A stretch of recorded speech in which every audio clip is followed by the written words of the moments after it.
How's it going, everybody? This is RBT coming at you with my last bowl recap of the night.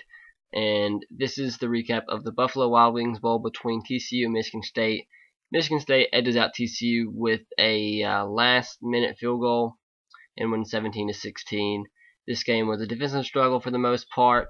Not necessarily too many turnovers, but just poor performances by quarterbacks.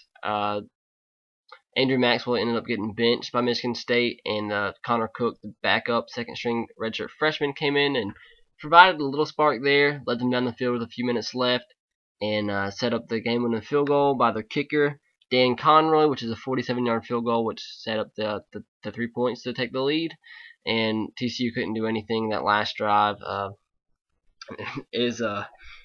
That running back was wide open on that wheel route, and if Trevon Boykin would have saw that, that could have been a game-changing play. I mean, they could have been in field goal range if he would have completed that pass, because who knows what that running back could have done in that open space. But didn't see him. He saw him too late, and he just lofted it up too much, and just didn't make the play.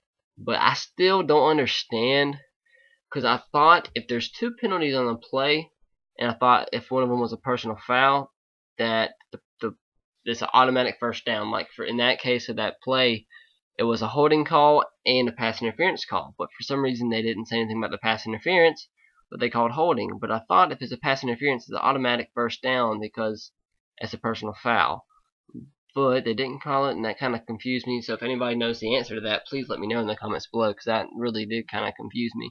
I understand why they didn't give him the first down there.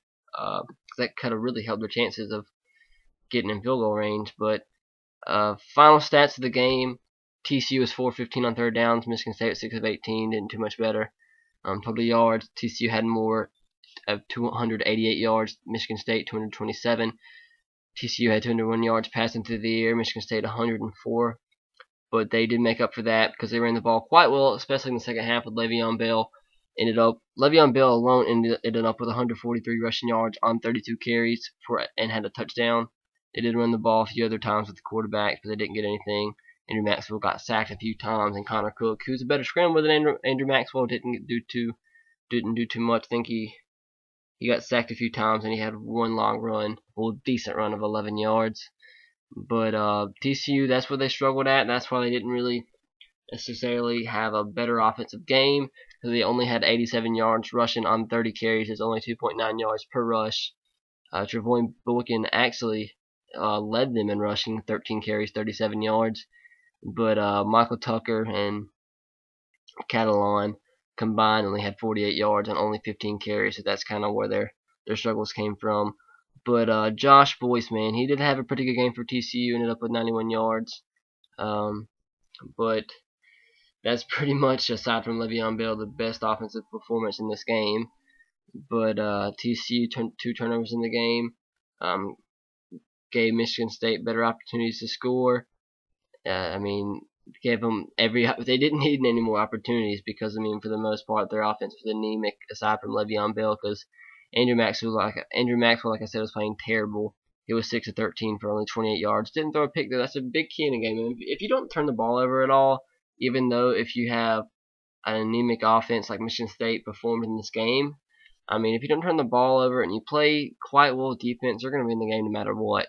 And you fight till the end. That's what Michigan State did to get the 1-point victory. I mean, they've lost 5 games this year they lost 5 games, and 5 or 6 games, and 5 of those have came on but just by 2 points. So I think Michigan State fans are glad to actually win this close game rather than lose it. But I mean, they're a young team. Maybe Le'Veon Bell will come back.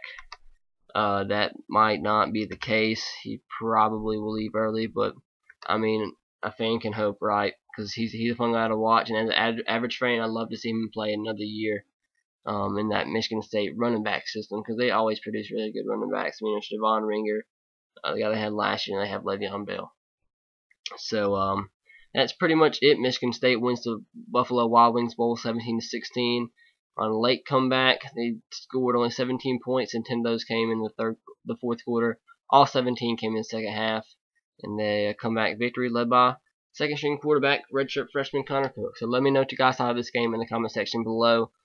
Please subscribe to my channel if you haven't already, so you do not miss any of my recaps. I'm recapping every single bowl game, no matter if I watch it or if I don't watch it, because it's humanly impossible to watch all the bowl games. So thank you for watching. Like I said, please subscribe if you haven't already. Have a great night, and as always, roll Tide, go Sox, and go Titans to you. I'll see you guys later. See you later.